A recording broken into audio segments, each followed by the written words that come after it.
Om Ajnanatimirandasya Jnananjanishalaakaya Chakshurunmilitam Yena Tasmai Shri Gurave Namaha. Nama Om Vishnupadaya Krishna Presthaya Bhutale Srimate Bhaktivedanta Swamin Niti Namine. Namaste Saraswate Deve Gauravani Pracharine Nirvishesha Shunyavadi Paschatya Deshatarine Jaya Shri Krishna Chaitanya Prabhu Nityananda Shri Advaita Gadadhara Srivasadi Gaura Bhakta Vrinda Hare Krishna Krishna Krishna Hare Hare Hare Rama Rama Rama Hare Hare. Om Namo Bhagavate Vasudevaya Narayanam Namaskritya Naram Chaiva Narottamam Devim Saraswatim Vyasam Tato Jayamudirayet. In this session, we'll be discussing from the 34th verse of the 8th chapter of the first canto Srimad Bhagavatam, continuing the prayers by Queen Kunti. Bharavataranayan bhuvo nava ivo dadhau sidantya bhuri bharena jato hyatma bhuvarthitaha. The meaning of this verse is, others say that the world being overburdened like a boat at sea is much aggrieved, and that Brahma, who is your son, prayed for you, and so you have appeared to diminish the trouble. So yet one more reason why Krishna appears. Krishna had appeared. Krishna had incarnated. And all these reasons are valid reasons. So the Lord is so expert, but that when he appears for apparently one purpose, actually he solves so many problems, all the problems of all the people. That's the Lord's way of incarnation.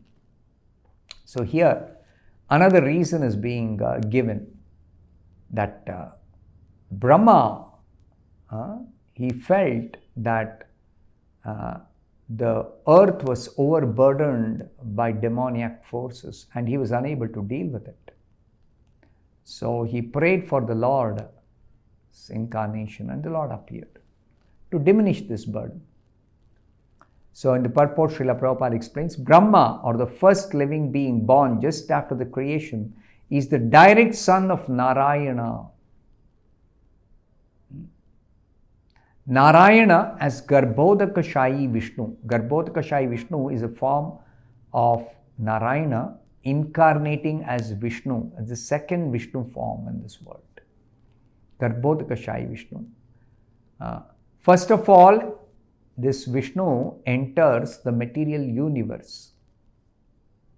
Why? Because without spiritual contact, matter cannot create. We think that material changes are taking place automatically. No, nothing happens automatically. Behind matter, there has to be spirit. So Srila Prabhupada says, without spiritual contact, matter cannot create. This principle was followed from the very beginning of the creation. The Supreme Spirit, that is the Supreme Lord, entered the universe, and the first living being Brahma was born on a lotus flower grown out of the transcendental abdomen of Vishnu. Garbhodakashayi Vishnu has got a lotus-like depression in his navel region. From that lotus navel, a lotus flower was born. Therefore, he is called Padmanabha. You would have heard this name, Padmanabha. He from whose navel, Nabhi or Nabha, Padma, a lotus, appeared. Brahma was born on that lotus. So Srila Prabhupada says, Vishnu is also known therefore as Padmanabha. Brahma is known as Atma Bhu because he was begotten directly from the father without any contact of Mother Lakshmi Ji. Vishnu's consort is Lakshmi. Generally, anybody takes birth from a father and mother. That's our experience in this world. But Brahma, he was born directly from the father without any contact with the mother. Srila Prabhupada explains, Lakshmi ji was present near Narayana, engaged in the service of Lord Narayana. And still, without contact with Lakshmi ji, Narayana begot Brahma. So therefore, Srila Prabhupada says, this is the omnipotency of Lord Narayana.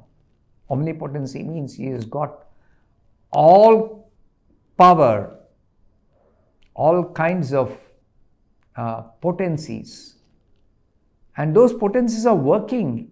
They are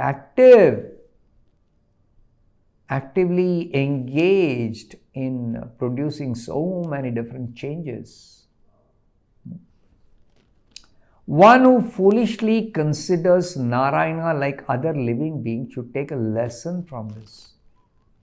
There are so many millions and billions of living beings, including powerful devatas. But no devata can produce a son without contact between the male and female. Not possible. Never happens. Therefore, the conclusion is, Narayana is not an ordinary living being. Especially the Mayavadis. They wrongly think or consider everyone is Narayana. So between sannyasis, they address each other as Narayana. When one Mayavadi sannyasi meets another Mayavadi sannyasi, he says, Namo Narayana. So he is addressing the other sannyasi as Narayana. Then that other sannyasi will also address this first sannyasi as Narayana. This is blasphemy. Because Narayana is not an ordinary living being. Ordinary living being can never become Narayana. Narayana never becomes conditioned in this material world. Narayana never accepts a material body. So these Mayavadis who have accepted a material body, it is because they are jiva, they are ordinary living being. Living being is subject to bewilderment by the illusory energy. Living being has to be maybe forced to take birth and accept a material body. But Krishna does not take such birth. Krishna does not accept material body. Narayana is always transcendental. So, the conclusion or the proper understanding is that Narayana is the personality of Godhead himself, and he has all the potencies of all the senses in all the parts of his transcendental body. So, Angani yasya sakalendriya vrittimanti. There is a statement in the Brahma Samhita. As regards the Supreme Personality of Godhead, Brahma Samhita states, his different parts of the body are capable of doing the work of all other parts. Each part or each sense can act and perform the activities of all other senses. Just like Narayana can eat by seeing through his eyes. We can only see with our eyes. We cannot eat with our eyes. We cannot see with our mouth. We can only eat with our mouth. Like that. So, Srila Prabhupada explains, an ordinary living being begets a child by sexual intercourse, and he has no other means to beget a child other than the one designed for him. But Narayana, being omnipotent, is not bound to any condition of energy. Supreme Lord, Narayana. He is complete and independent to do anything and everything by his various potencies very easily and perfectly. Everything the Lord does through his energies, through his potencies, easily and perfectly. Just by his will, things happen. That's all, nothing more. And whatever he does it perfectly. Brahma is therefore directly the son of the Father and was not put into the womb of a mother. Therefore, Brahma is called Atma Bhu, self-born. Because he doesn't have a mother. Brahma doesn't enter a womb of a mother. No. This Brahma, who is thus created by Narayana without any contact with the woman, this Brahma is in charge of further creations in the universe. So the initial work of creation is done by Vishnu. But afterwards, after Brahma is born, Brahma does the further work of creation. And Prabhupada explains here, secondarily reflected by the potency of the omnipotent. What is the meaning of this? That Brahma does further work of creation, just like Brahma creates the Prajapatis. Now that is also due to the potency of the Supreme Lord, which is invested in Brahma to do the further creation. If Brahma were not empowered by Narayana, Brahma could not create. If Brahma were not empowered, he could not create.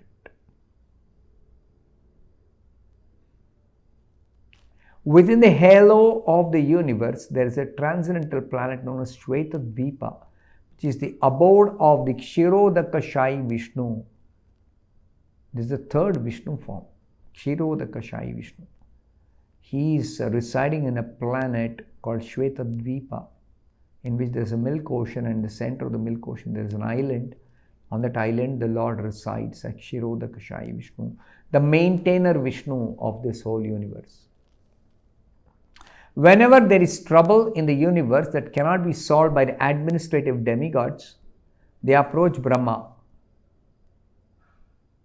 And if Brahma also cannot solve their problem, then Brahma consults and prays to Kshirodakashayi Vishnu, the maintainer Vishnu. So when Kamsa and others were giving trouble, then earth became overburdened by the misdeeds of these demoniac people. So Brahma, along with the other devatas, prayed at the shore of the Kshirodaka ocean, and they were advised that the Supreme Lord himself is going to descend in his avatara as Krishna, and they also knew that Krishna would appear as the son of Vasudeva and Devaki. So therefore, some people say the Lord appeared because of the prayers of Brahmaji. So Brahma prayed, it's a fact. Brahma prayed.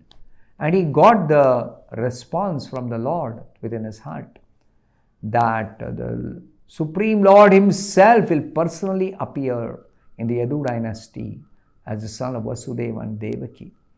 Therefore, when Krishna appeared in the womb of Devaki, then the devatas came to pray to Krishna within the womb of Devaki. It's called Garbhastuti prayers.